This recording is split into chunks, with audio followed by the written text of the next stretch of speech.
राहुल गांधी पुण्यात विद्यार्थ्यांशी संवाद साधणार आहेत।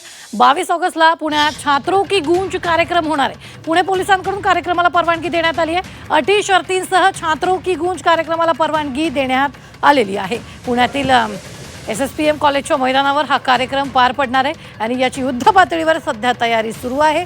या कार्यक्रमासाठी आतापर्यंत 50,000हून अधिक मुलांनी नोंदणी केल्याची माहिती पुणे काँग्रेसच्या पदाधिकाऱ्यांकडून देण्यात आली आहे। राहुलजी या ठिकाणी येतील। त्या ठिकाणी मागच्या 8 दिवसापासून आम्ही जे काय QR कोड स्कॅन करून तरुणाई रजिस्ट्रेशन करते, ती तरुणाई या ठिकाणी समोर असेल। किती कॅपॅसिटी आहे आणि किती साधारणतः एक 8 ते 10,000 ची कॅपॅसिटी नाही का आम्ही जमीन धरली होती, पण आता 50,000च्या आसपास यूथनी रजिस्ट्रेशन केले। त्याच्यामुळं शामियाना वाढवणे, एक्सटेंड करणे, त्या ठिकाणी आम्हाला स्क्रीन लावणे, अशा प्रकारची व्यवस्था आम्ही या ठिकाणी करतो।